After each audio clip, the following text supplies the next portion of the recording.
Om Shri Ganeshaya Namaha. Om Shri Saraswatyai Namaha. Om Shri Gurubhyo Namaha.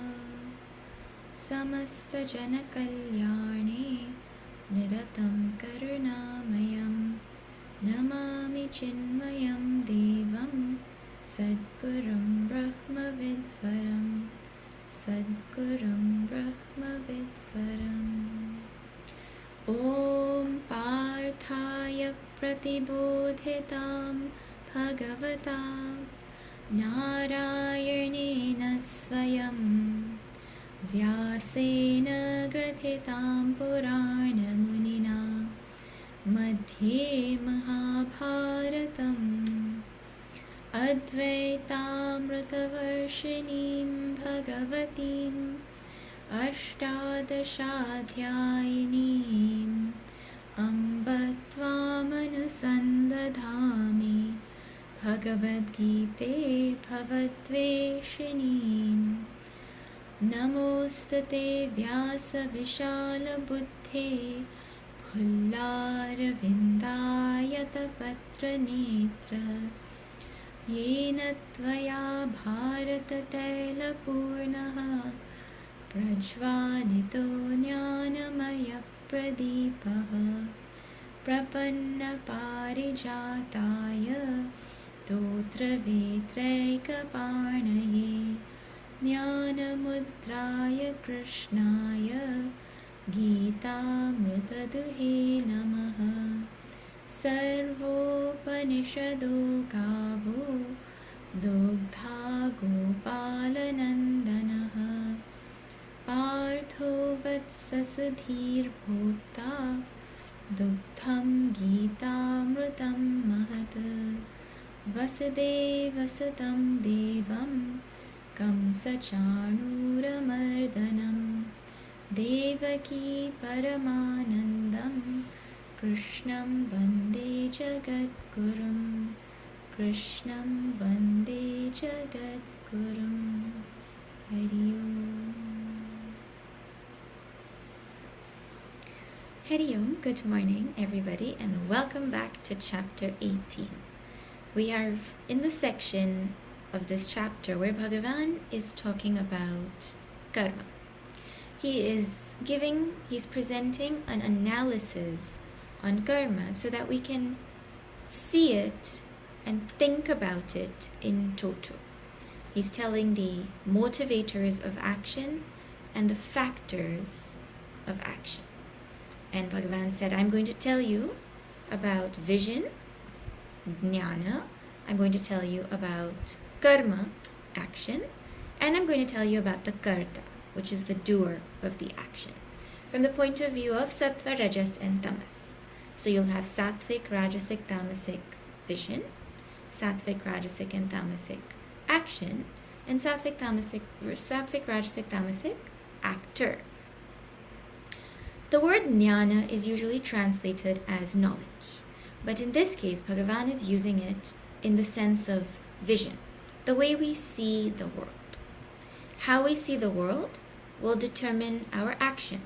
I will act based on my understanding of my life's purpose, of the world's purpose, like that. And whether things are one, whether things are separate, right? Then our action will determine also the type of doer that we are. So all of it is connected but stems from our vision. And all of that, our karma, the type of karta we are, the karma that we do, and the vision that we have will determine whether we are moving in the direction of our goal or not, depending on whether it is sattvic, rajasic, or tamasic. If moksha is our goal, and it is not mandatory for moksha to be everybody's active goal. I mean, moksha is our goal whether we know it or not. Everybody is seeking permanent happiness, whether they realize it or not. But even if someone is not actively pursuing that permanent happiness and they're fine with their temporary happiness right now, that's fine, right? But if moksha is the goal, if permanent happiness is your goal, then sattva is required. In chapter 2, Bhagavan says, Nitya sattvastaha bhava. Become constantly rooted in sattva. Not because our goal is sattva. Our goal is moksha. Our goal is not sattva. Those two are different things. Why is sattva important if it is not our goal? Sattva is important because, if you have, this example is given profusely in Vedanta. If you have a body of water, like a lake, and that lake is murky and muddy, then you cannot see the reflection of the sun in that lake. However, when that same lake is crystal clear and super still, you can see a perfect reflection of the sun. Sometimes that reflection is so perfect that there's nothing that you can't see. Like if you're looking down and you don't know you're looking down, you will think that that is the actual thing, not the reflection. That's how perfect the reflection could be sometimes, right? And then in the middle of that, you have clear water, which is not still, which is agitated. In that, you'll see the sun, but you won't see the perfect reflection. It will be a disturbed reflection. Well, tamas in the mind is what makes our mind feel murky and muddy.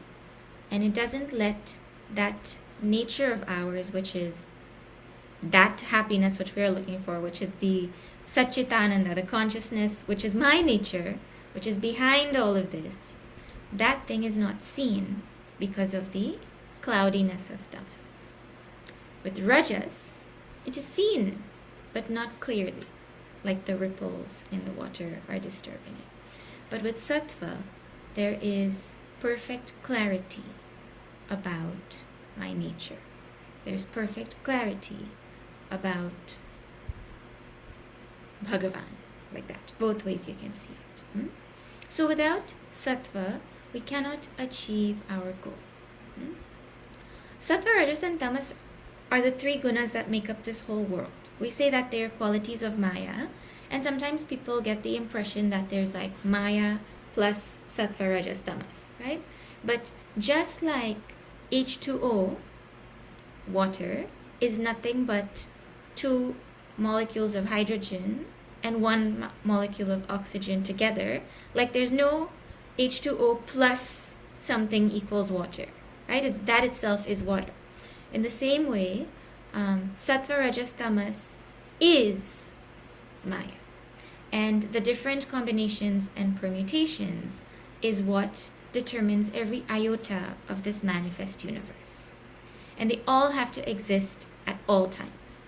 If sattva, rajas, tamas become equal sattva, equal rajas, equal tamas, then the world goes into unmanifest. So the world is manifest because of the imbalance of the gunas. So these gunas influence every aspect of the universe and every aspect of our life also. All of our thoughts are made of nothing but sattva, rajas, and tamas. So this whole thing is a play of gunas interacting with gunas. And now our gunas keep fluctuating. The gunas of those around us also keep fluctuating. And then there's so much unpredictability in our personality, right? But our goal is to move in the direction of sattva to eventually transcend sattva. That is why we're studying all of this. So first, Bhagavan tells about jnana, about vision. Sattvic jnana, sattvic vision, is that vision by which a person sees or focuses on the oneness that is behind everything in this universe, in spite of the natural apparent differences that we see. Rajasic jnana, a person focuses on the differences. And with tamasic jnana, a person becomes, tamasic jnana is when there is, a person is irrationally attached to one thing in this universe as though it is their whole life. Meaning taking one part to be the whole. That is tamasic vision. Narrow vision, right? Okay, so that was jnana. Then Bhagavan talked about karma next, and we had started that last week. Karma translates as action, and our action is determined by the vision that we have. We saw how. Sattvic karma is, what is it if you're trying to look and say, what is sattvic karma? I want to do sattvic karma, point it out to me. Well, sattvic karma is first and foremost duty. Whatever my duty is, if that is what I'm doing, well, that is the first measure of whether it is sattvic or not, if it is my duty or not. Then it must be done without attachment, without likes and dislikes, not trying to desire anything material out of it, not for any material gain. If I'm looking for something, then I should look for purity of mind in it. That is sattvic karma. Rajasic karma is karma that is done with desire. Duty or not duty, doesn't matter. Anything done with desire, rajasic. With ahankara, the feeling of I did it. And with pomp and show and extra, just, what is it called? Yeah, the next gen calls it extra. In today's language, just extra, right? And we know Rajasic karma very well. It is so common in the world. And again, this same sentiment will echo when we talk about the karta, so it'll come again. But I think I believe that's where we stopped. I believe we finished Rajasic karma. So today we have to see our best friend, which is tamasic karma. Right? Let us meet our BFF now.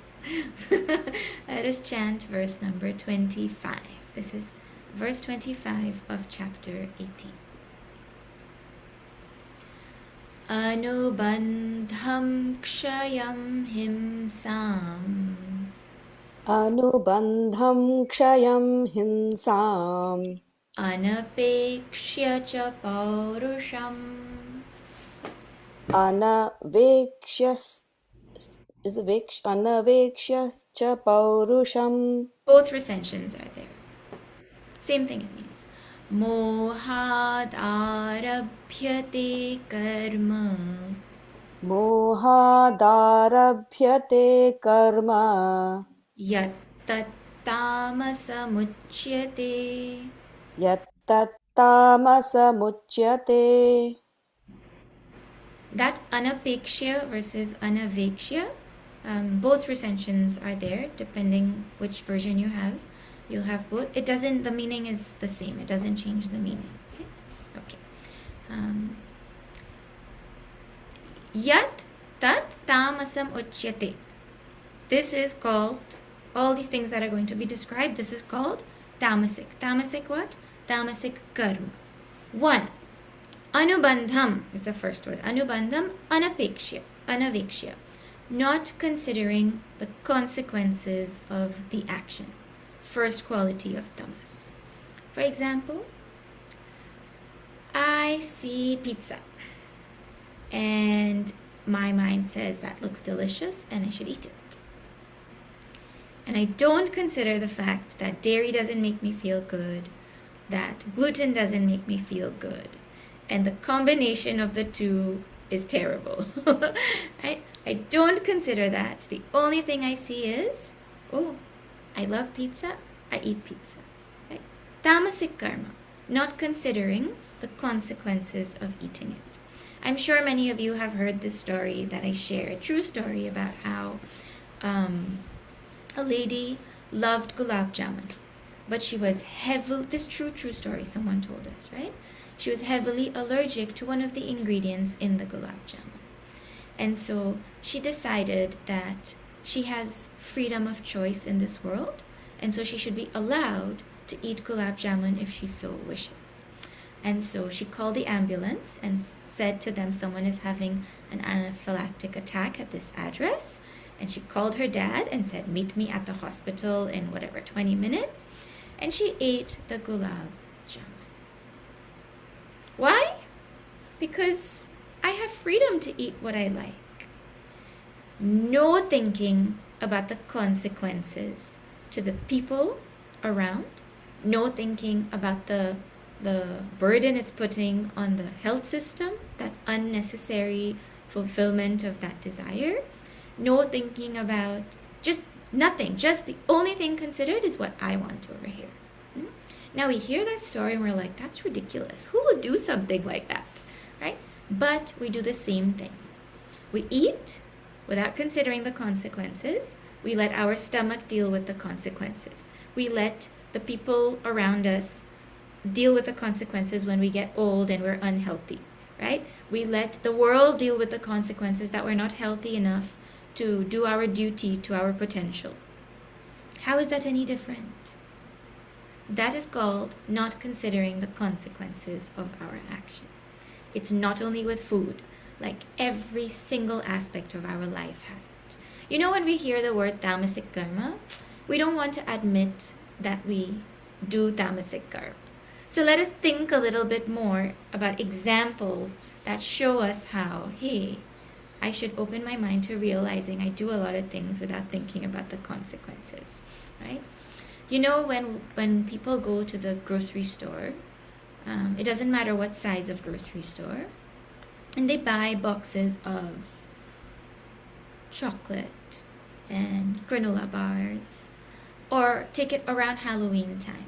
You know, you walk into the store like a robot, and like a automated on autopilot, your hand reaches for that box of cheapest Halloween candy you can buy, and it goes into your cart. You know what I'm talking about?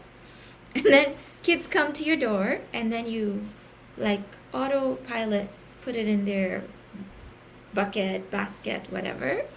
And then when your kids get some, you're like, don't eat that. Now you just think in that whole process, right? Nobody wants their kids to eat that. It's the worst thing to feed people. And the plastic that is used, the wrapper of that candy, is totally 100% non-recyclable. Okay? So I am putting now a burden on the environment just because of this not thinking about the consequences, just doing on autopilot. You know, all those granola bar wrappers granola people buy granola for convenience, and granola bars have been sold to us as healthy food. They marketed it so well. Swamiji calls it glorified junk. We'll go and we'll buy it, and this thing will be eaten in less than 30 seconds, depending on the age of the person.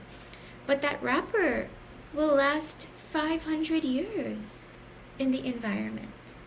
But don't tell me not to buy that, because I don't want to go through the inconvenience of having to make it and then pack it in a little separate thing for my children to take to school or for me to take to work. What? I could just buy it and put it in my bag and move on with life. I'm so busy. Not thinking about consequences. And the not thinking about consequences doesn't start with us. It starts with the companies that we interact with. You know, all this, I just found out recently, I don't know when they did it, but they changed what they determine as a balanced diet. I don't know if you guys heard about that. They were like, what has been presented for the past however many years is wrong, and actually this is supposed to be the balanced diet, right? So when the Swamis say and the Mahatmas say no, what they're saying is wrong, you're like, no, but it's balanced diet. And now they change their mind, right? In that, now they're circling on the fact that these ultra-processed foods are so bad for you, and sugar is so bad for you, and all of that stuff is coming out now, right? But when the companies were deciding to mass produce food for cheap, you think they were thinking about the consequences to us? Then when we go buy it, you think we are thinking about the consequences to us? Tamasic karma. What is involved, considered in the decision making? Well, for them, profit, only profit. What is involved in the decision making for us? Convenience, right? And then, the examples you can think of are endless. We gossip about people without thinking about what it's going to do to their life, right? Teens get into like relationships. Gurudev has a talk on YouTube from like way back when. It's called Advice to Teens on Dating. And one of the lines that he says there is, you're playing with fire. That's what you're doing, right? Meaning, nobody thinks about the consequences at that time when they get into a relationship. But those consequences could last their whole life. It could affect their marriage. So many things could happen, right? But we don't think about consequences. Anytime that we do something without thinking, considering the consequence, it's called tamasic action. We have to stop and think, is it worthwhile? Actually, let me take that back. Even when we think, is it worthwhile? Who answers that, is it worthwhile? Our senses answer the is it worthwhile. Our mind answers it. It's supposed to be answered by our viveka, by our thinking, by our intellect. The intellect is supposed to determine, is it worthwhile? Ravana was told over and over and over again, Sitaji is the cause of destruction of Lanka. Give her back. Give her back. All you have to do is give her back. But that narrow vision of desire for Sitaji was so strong that he did not think of the consequences to all the citizens of Lanka. Why? Tamasic karma.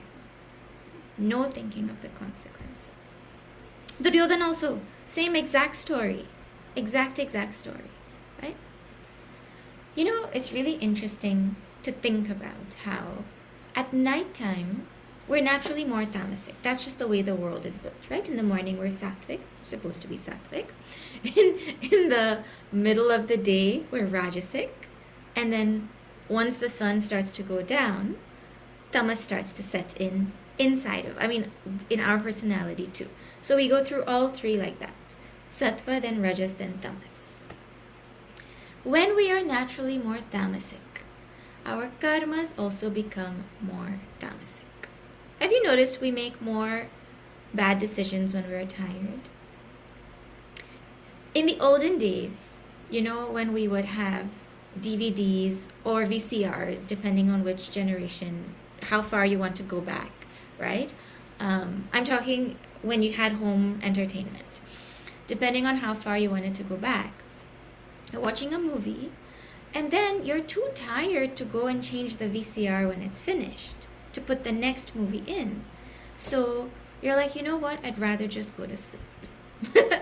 Or I want to eat something while I'm watching this movie, but I don't want to go through the effort of making anything. So you know what? Forget it. Just go to sleep. Were these not conversations we had with ourselves back in the day? Now what happens? Well, YouTube knows that we're going to be too tamasic to want to say, change the show. Or Netflix or whatever you're talking about, right? So it does it for you. Up next in 5, 4, 3, 2, 1. Boom! No effort. So tamasic, you really want to sleep, but the force of the input is so much that you just don't. It feels like it takes more effort to go to sleep than to wait the 5 seconds and watch the next thing. Everybody knows what I'm talking about. Right? And nowadays, you don't need to go and make something when you feel like eating it. You pick up your phone. You don't even need to pick up your phone. Hey, Google, call Pizza Pizza and tell them to deliver a pizza for me. Good thing I don't have a Google here. They'll order it for me here. Did you guys hear that story? This is totally a side note. Did you guys hear that story of how a little girl, this is some years ago, I think in Minnesota somewhere, a little girl ordered a $1,000 dollhouse on Amazon. And it got delivered to her parents' house and all of that, right? And that action made the news because it was such a big thing at the time. And so now on the news reporter is telling how this girl said to her device, Amazon, or what is it called? Alexa, order this dollhouse for me. Well, you know what happened? All the Alexas in all the houses heard that news and ordered the dollhouses in their houses. Did you hear that? You didn't hear that story? It's a very cool story. Anyways, side note. I said side note, right? Point is, when we become tamasic, our karmas also become more tamasic. So when we realize that our mind is starting to feel tamasic, we have to have a strategy for decision making. You can't think sattvikly. Please, that's not a word. I'm combining Sanskrit and English. You can't think sattvikly when you're tamasic. So it's when you're sattvic that you have to think about, what am I going to do when I'm feeling tamasic? Right? So those strategies we have to think about when we're strong, not when we're weak. And we will know our tendencies. So we'll know which ones we have to think about. Okay? So that's just the first thing in tamas. You just think about how many of our decisions fall in that category. Right? Okay. Then kshayam. Kshayam is tamasic action leads to loss. Loss of what? Loss of time, loss of money, loss of energy, loss of thoughts. How much time we've lost because of tamasic decisions, of staying up late and not thinking of the consequence of agreeing to a proposal, or not thinking about parenting when we were supposed to think about it.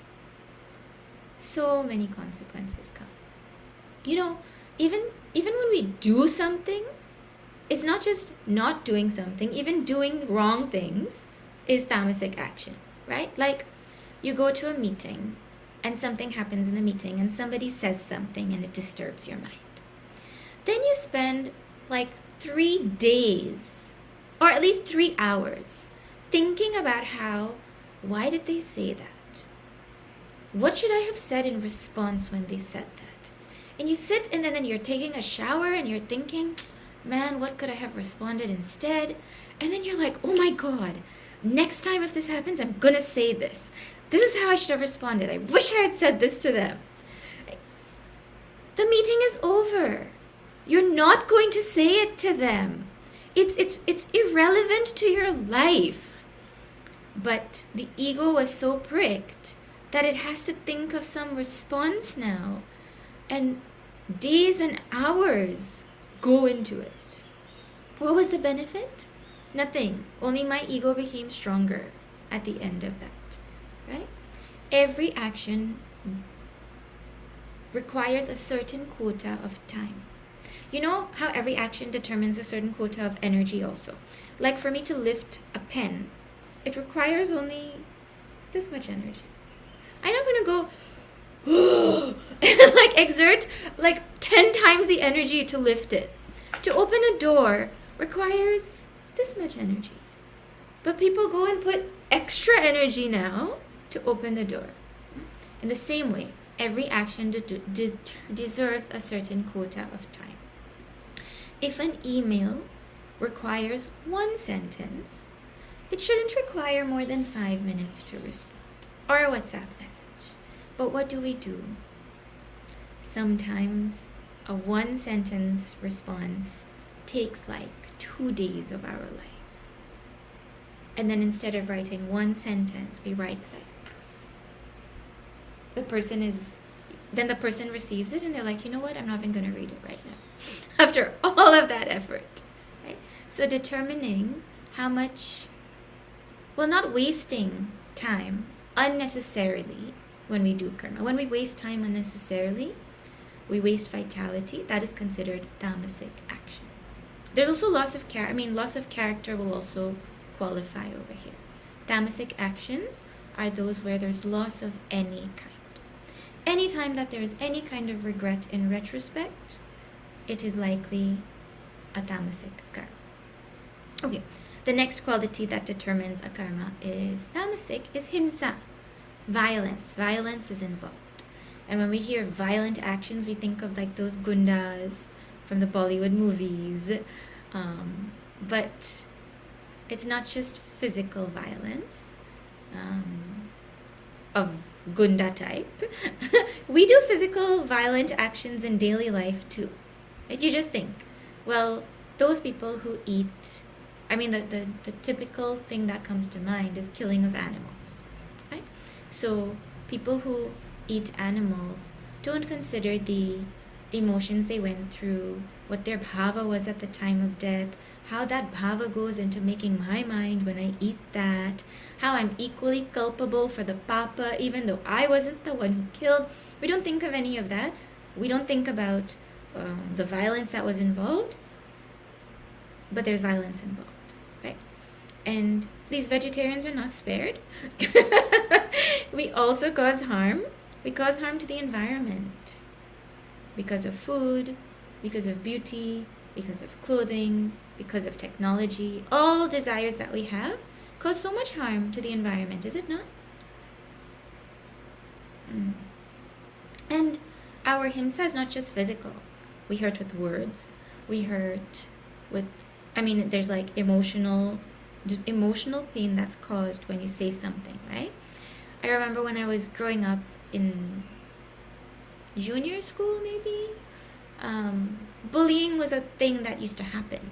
And so one teacher was like, when they bully people, was telling the class, if anybody bullies you, you tell them, sticks and stones may break my bones, but calling me names won't hurt me. I mean, it sounds nice when you say it, but it's also not true, because words hurt. Sometimes they hurt worse than physical pain. Words hurt. And now, oh my God, I feel sorry for this generation.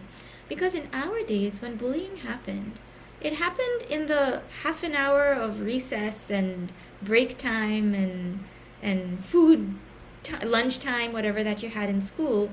Before school for 5 minutes, after school for 5 minutes. But then you go home, and then you're in a safe environment.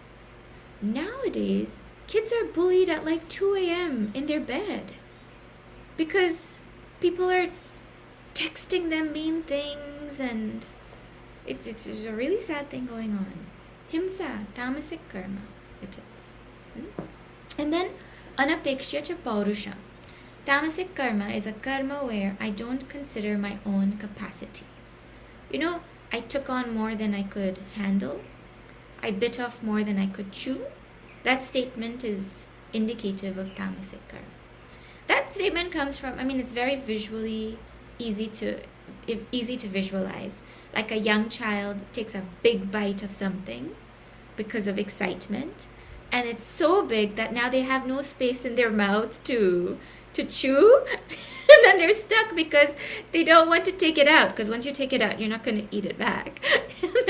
and they can't eat it also, but they want to eat it. So then this dilemma of what should I do now? I wasted all this precious food. It's not only children. I think some teenagers also may fall prey to that.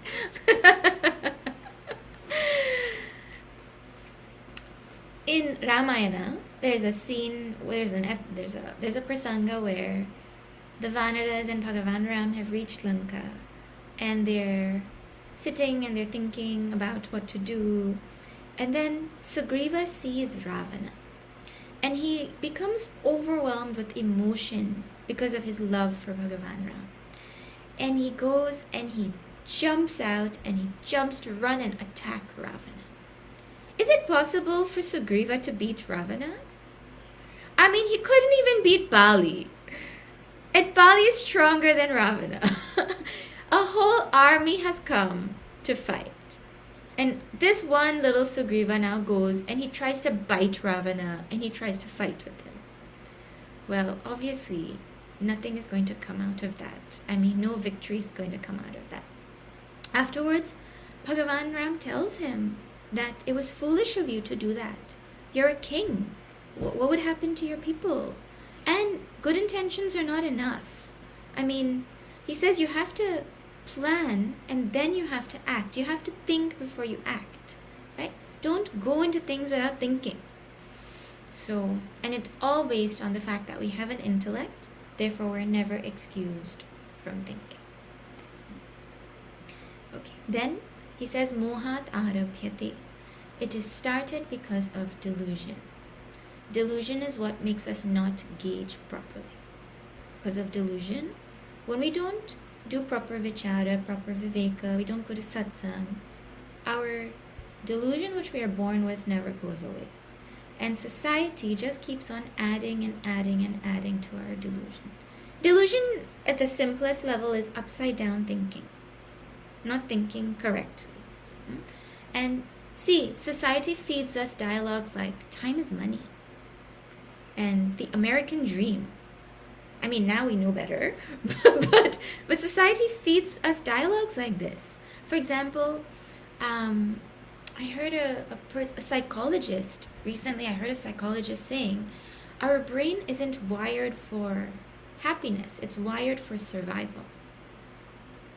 Now, people will hear that, and they'll take that, and then they'll quote it. They'll say, "Yeah, we're wired for survival." But our Mahatmas are telling us we're wired for happiness. Our nature is happiness. Everything moves in the direction of its nature, right? Anyways, like that, we go on getting fed dialogues that we don't think about. YOLO. YOLO, you only live once. So just enjoy. And then we live our life according to that also, right? Or these lives matter. You know, they have things like these lives matter, a certain type of life matter. No, all lives matter. You're just reinforcing difference instead of removing difference. Like that, society feeds us things and we say it without thinking. That's mohat arabhyate. Started with delusion, reinforced by delusion, continues to persist because of delusion. Tamasic karma. But this is making me feel very depressed. I came to satsang for inspiration, and we've spent more than half an hour talking about my biography, my autobiography, the way I do karma. I feel really bad now. You're calling my whole life tamasic. This is terrible. What Bhagavan is pointing out all of this to us so that we can come out of it. So that when we're in a sattvic mood, we can think about and make a list of the consequences. When we are in a tamasic mood, the vichara that we do in a sattvic mood is ready to help us get through that tamasic mood. It's there for us to think so that we don't continue to do it. If we continue, we'll forever remain in tamas. And remaining in tamas, will remain in bondage forever. So it's not to make us depressed. It's not to make us feel like life sucks. It's to make us think. The other thing, I think one of the other really cool things that happens when we study this section is that we start to redefine the way we classify karmas. You know, right now, as a society, we have become, what we do is we classify karmas based on the physical action, type of action itself. For example, right? Puja is a sattvic karma, rajasic karma, or tamasic karma. What will the general population say? Puja is a sattvic karma, correct? Killing is a sattvic, rajasic, or tamasic karma. Tamasic karma. That's the general way we respond to things, right? But now see, when we study this section, we realize we cannot make those statements. If you have a pujari who's thinking about how much money he's going to make, who decides which puja to do based on how much money he's going to get, that's tamasic. His whole world is money only. So the puja is not sattvic, it's tamasic. And then a soldier is sent to fight, and he goes there and does his duty and he kills. You can't call that a tamasic karma. It is sattvic if it is done with the right attitude, right? Bhagavan Ram left Ayodhya knowing that Dashrath is going to die. He knew that when he goes, his father can't live without him. But he still left. He did something that would cause someone to die. Is that not a tamasic karma? So, the way it's sattvic because he was doing his duty. So, our measure for what is a good karma and a bad karma according to society, is this tangible, physical, specific type of thing. But our mind has to reorient the way it thinks to realize that karmas are not determined by their external expression, but by the internal attitude with which we do it. Our attitude is most important. Any little thing we do, if we do with the right attitude, we develop the sattva that is needed for our spiritual growth. In society, they teach us the opposite. You do these few things which are considered best. Go and become a doctor. Go and become a lawyer. Go and become a this. And then nobody wants to work. They just want the pay that comes from doing the work, right? Just a couple of weeks ago, I was talking to somebody.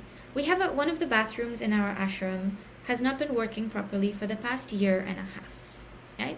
And we were having a retreat, a sleepover retreat at the ashram, and so I was telling one of the campers that you can't use the washroom here because, we're still trying to get it fixed. And her response was, yeah, we don't have plumbers in Guyana. Meaning the sentiment that no one wants to do it. I thought it was really funny.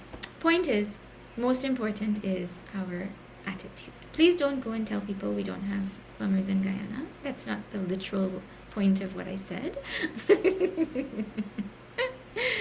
Okay, next comes karta. Karta is the doer of the action, right? We are supposed to realize, we saw earlier in a few verses earlier, we're supposed to realize that I'm not actually the doer. I am not the doer is my goal. But right now I feel like the doer. We talked about how we have to operate based on our current vision. We can't operate based on somebody else's vision, right? If I feel like the doer, I have to do. I can't say I'm not the doer if I feel like the doer, right? What I have to do is become such a good doer that I realize I'm not the doer. That's how it works.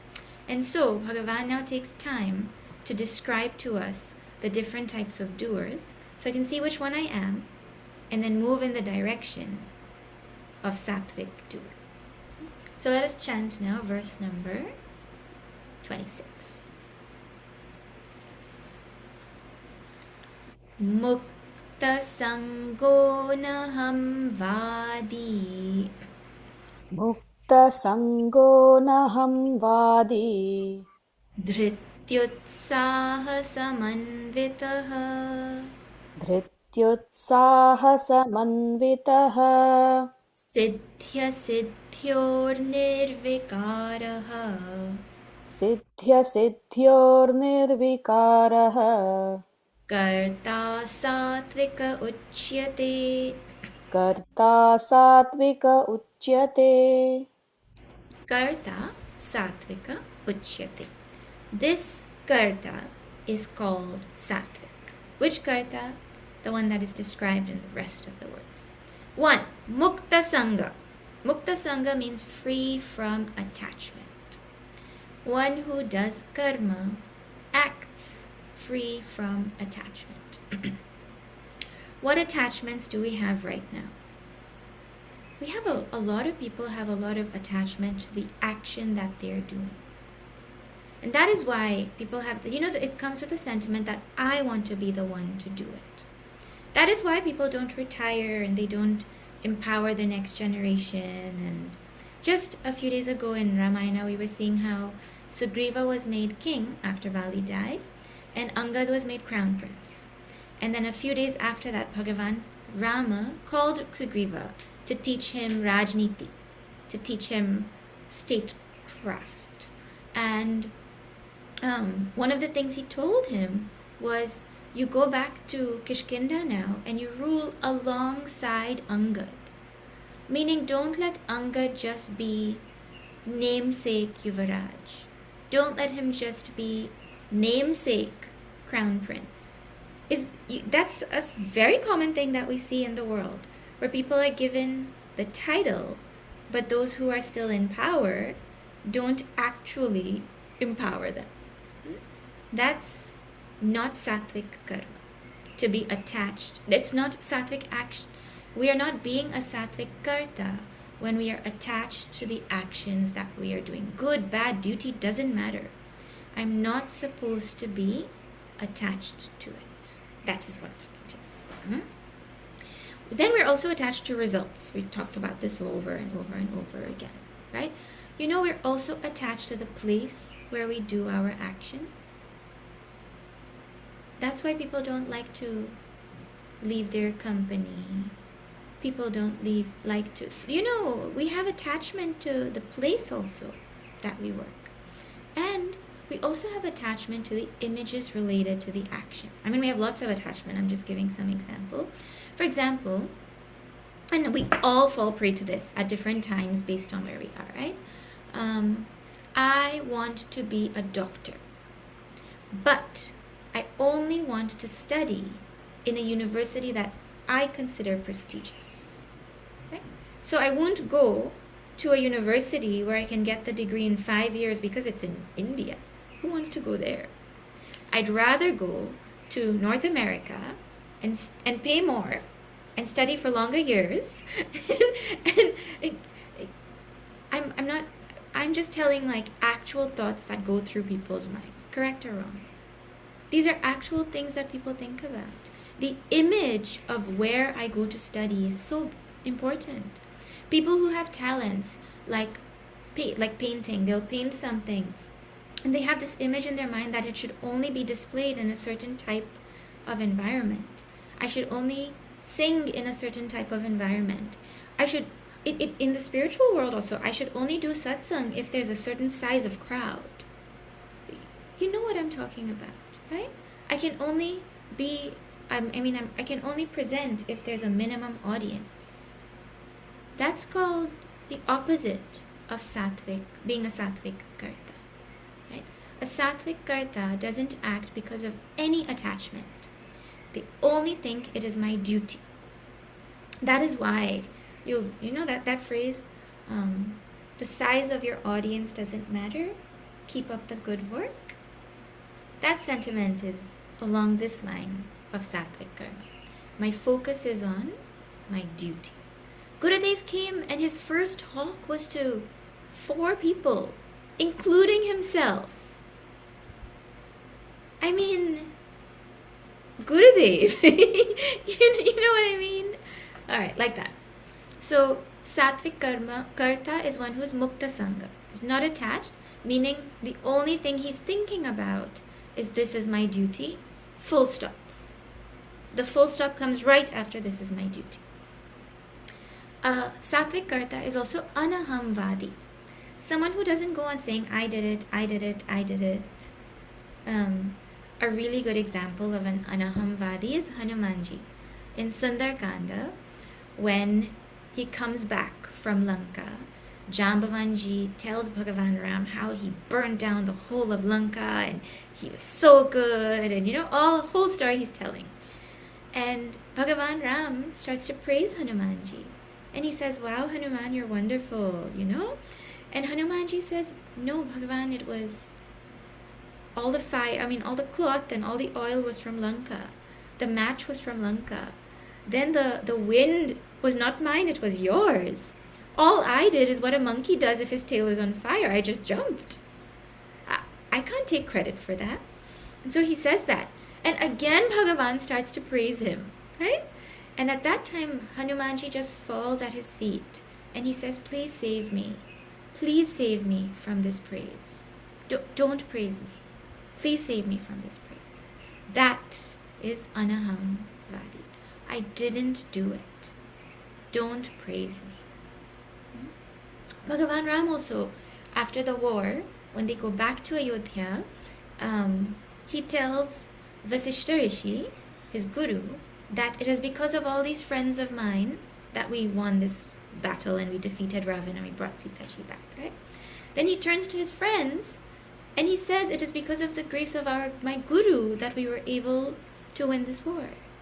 In that, on both sides, all he can see is how it is because of other people that it happened. Nowhere does he feel like it was because of him. And he's Bhagavan Ram. He's not just saying. So where are we? And where is the ideal? You know, when we hear things like this, it really becomes overwhelming. And we're like, I'm never going to get there. This is too much. But if we don't know the ideal, how are we ever going to aspire for it? So we keep the ideal in mind without feeling bad, right? The other side of it, the the ahamvadis, the one who feel like I did it, they want everybody to know they did it also. We talked about that last week. It comes with I want everybody to know I gave this huge donation, announce my name. Then you have people with the opposite bhava. Don't tell anybody that I gave this donation, right? They're like, can we announce? No, don't announce my name. Don't. It has to be anonymous, right? But the ego can get a kick from that too. Like, oh, I gave without telling I gave. My own ego gets that. Yes, it is true that it is a good thing to tell, don't go and announce my name. It's better than saying announce my name, right? Because then the kick that the ego would get from other people is not there. But, we're supposed to evolve from that too. Because even when I say don't tell other people I gave, there's still the feeling that I gave. That feeling is not gone, right? So an even higher vision than that is I don't feel like I'm the one who gave in the first place. So it doesn't matter what they say. Announce, don't announce, it's not my problem because I didn't give in the first place. Like that, there's that story of that king who would give generously to anybody who asked for anything, but he would give with his head down. Remember that story? He'd always give with his head bent down. And so a beggar comes to him one day and approaches him, and the king says, what do you want? And he says, I don't want anything, but I want to ask you a question. So he says, what's your question? Why do you always put your head down when you give? And he said, because what I'm giving belongs to Bhagavan. The capacity to give belongs to Bhagavan. But everybody is thanking me. So I put my head down to remember that I'm not the one who's actually doing the giving. Okay? So even the feeling that I don't want other people to know I gave, it still has the I gave. Right? So like that, we're supposed to think and we're supposed to try to evolve. I didn't give. It is Bhagavan's energy, it is Bhagavan's money, it is Bhagavan's resources. I found all the resources in the world. It is Bhagavan's everything. Again, all of this we talked about when we talked about doership. Right? So, anahamvadi, to become somebody who doesn't say, I did it, who doesn't feel also, I did it. Another quality of someone who's anahamvadi is that they don't think about themselves, they think about other people.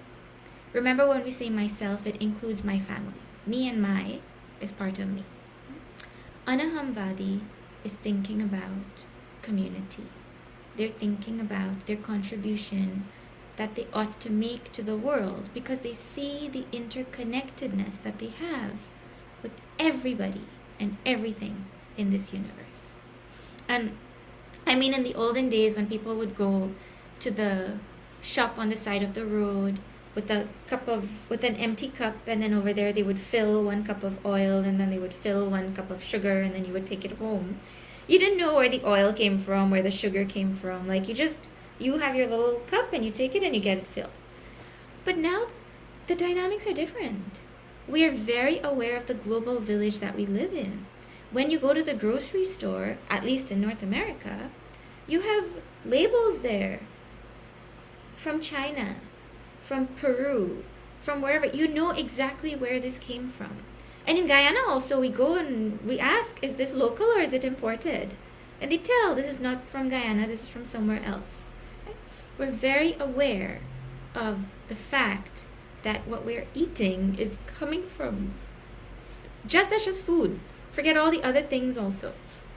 Right? So when we think about our interconnectedness with this universe, well, the natural response should be gratitude. and a desire to make my contribution back to this whole world because I have what I have. So that is anaham vadi. I'm not thinking about myself. And I mean, it'll start with, I'm not only thinking about myself. Right? That's how we can start to develop this quality. I also think about others. The next quality is thriti utsaha samanvitaha. Samanvitaha, sorry. Right? The person is, the karta, the doer, a sattvic doer, is endowed with dhriti and utsaha. Dhriti means fortitude. Just like in a couple of verses, Bhagavan is going to talk about sattvic, rajasic, tamasic, dhriti. Fortitude, the capacity to hold on, can be sattvic, rajasic, or tamasic. We'll see it when we get there. Bhagavan here is talking about sattvic dhriti, being endowed with the fortitude to hold on to what is good, even when it is hard. To not give up easily. Have resilience. You know, resilience, it's so interesting. Resilience is a positive word, right? But when we're being resilient, it doesn't feel positive. It feels exhausting, right? That is dhriti. The other meaning of dhriti is not doing halfway. You know, at the camps here, I mean, when we have camps and anytime people have to wash their own dishes at a camp, we have to tell, please don't wash only one side of the plate. Please wash both sides of the plate. Please don't wash only one side of the spoon. Please don't only wash half the spoon. Please wash the whole thing. Why? Because people do things halfway. Halfway. You know, the number of times I've gone and I found a spoon that has leftover food from yesterday. I mean, and not just that. You just think about how many incomplete projects you have in your life. You look around, you look in your garage, you look in your yard, you just look around and you see the number of incomplete projects. And don't even get started with your desktop, your online incomplete projects, right? It's connected to this sentiment of having dhriti. I finish what I start, like that. And utsaha. Utsaha is motivation, inspiration, enthusiasm.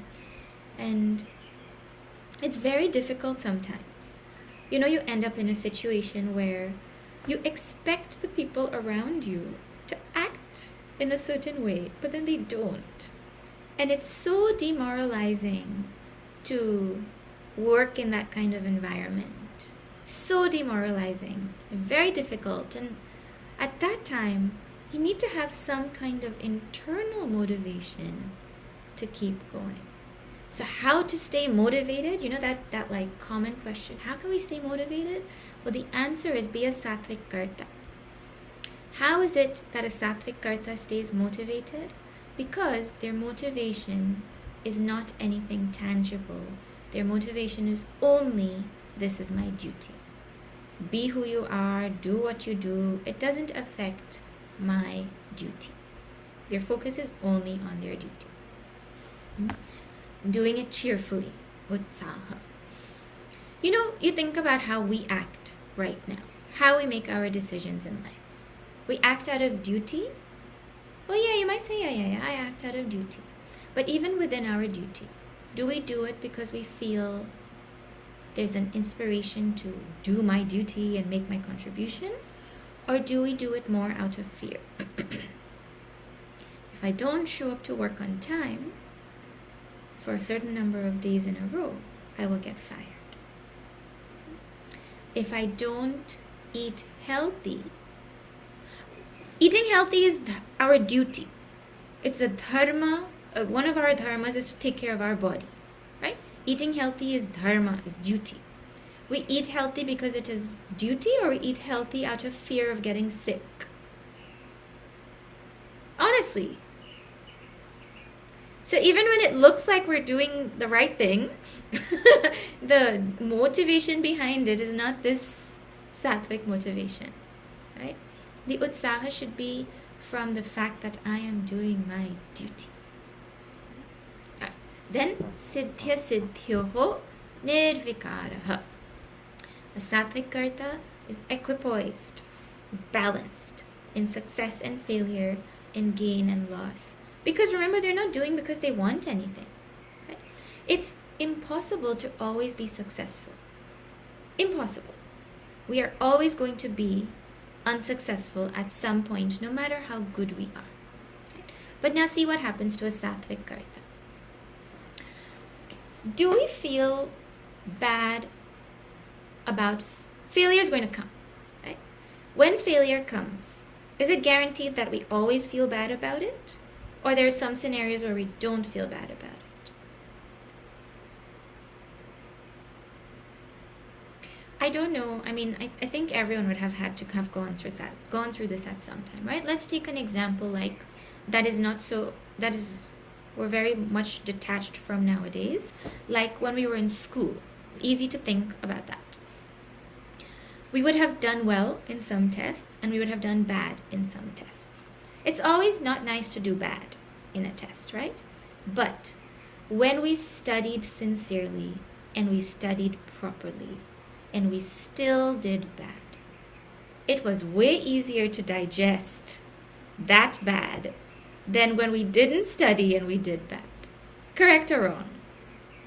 When we know we put in our best, and in spite of that failure comes, it is a lot easier to stomach the failure that came as a result of it. Because I understand that things happened that were outside of my control. Right? So the sattvic karta does with full enthusiasm, full presence, and then they understand that the only reason it didn't work out is, well, something like a project, or something like, even in the spiritual realm, in a spiritual organization, well, I put my best effort in, but it didn't work out maybe because it's not yet time for that karma to manifest. The society hasn't done the required karma to deserve that result yet. Right? So many thoughts will go in the will accompany the mind of a sattvic karta because they know they put in their full, and they're also not looking for a specific outcome. And they've done guided by Shastra. When you do guided by Shastra, you're doing dharma. And dharma rakshati, rakshitaha. My mind is protected by the dharma that I did. Okay, last thing I'll tell about this. If I'm thinking about success or failure while I'm doing the action, then my mind is not on the action. Correct? Where's my mind? On the result. If my mind is on the result, my 100% presence is not in the action. So if 100% presence is not in the action, how am I going to get 100% result? It's a catch-22. I want to think about the result, but thinking about the result is what causes me to not get the result that I want. Someone who is thinking about the fruit, they are the one who doesn't get the fruit. Someone who's not thinking about the fruit, they're the one who ends up getting the fruit. Right? Sattvic karta. A sattvic karta has the right sattvic vision, and that leads him to do sattvic action with the sattvic attitude, and that makes him a sattvic karta. A sattvic karta is not a doctor or a lawyer or a devotee. A sattvic karta is anybody who does whatever they are doing with this attitude that Bhagavan has described. The glory of the actor, the doer, is not in what they do, but in how they do it. So we think now, how can I move in this direction? Next week we'll see Rajasic and Tamasic. I can't believe time finished. Next week we will see Rajasic and Tamasic karta, and then we will see, after that, Bhagavan talks about Sattvic, Rajasic, Tamasic, Dhriti, and Buddhi, both. So we'll see that. Then he also talks about Sattvic, Rajasic, Tamasic, happiness. Spoiler alert, but that's okay, right? He's not done with this Sattva, Rajas, Tamas. He said he's going to tell these three, Karma, Karta, and Jnana, but he has a lot more to tell us about too. We're only verse 25, 26? We're like a third way through the chapter. Bhagavan still has plenty to tell us before Arjuna says, yeah, Bhagavan, I'm good. I'm good to go. So we will see Rajasic and Tamasic Karta next week. We have seen the ideal. We have to think about how we can move in this direction. Next week we will see where we are at. And then the other thing is, it's not possible to go from tamas to sattva immediately. We have to go tamas to rajas to sattva. So we finished talking about vision, we finished talking about karma. You can think about those two. If I have any tamasic vision, if I have any tamasic action, which we all have, not if, we will definitely have some in our life. How can I take those and make them rajasic instead of tamasic? Then for the rajasic ones, how can I take those and make them a little more sattvic? We move in that direction slowly. The spiritual evolution is not a race. And if you try to race, you lose. It is a slow, gradual process. Have you ever watched a flower and seen it go from bud to bloom immediately? No. If you try, you go and open that bud. I mean, the exception is like a fully blossomed lotus bud that you can open, but you cannot open a bud like that. It has to take its time to blossom itself, right? So we give ourselves the time we need, but we keep putting in the effort. If we don't put in the effort, nothing's going to change. We put in the effort and we give time. Both. All right. We'll talk more about this next week because it'll come again in the topic of Sattvic Dhriti. Everything takes its own time. I'll do closing prayer and then we have a few minutes for any questions. Announcements. Dosa Day tomorrow at the ashram. For those who are listening online also, please let others know and please come. The Dosa Day is a fundraiser, but it's also an opportunity to have dosa and chai and have fun and meet everybody at the ashram. And this evening, we're having an open family evening. We have puja for those who want to come early. Then we have satsang with Devji.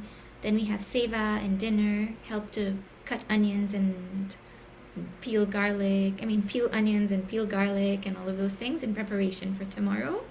And just hang out, right? So that's happening this evening for anybody who would like to come.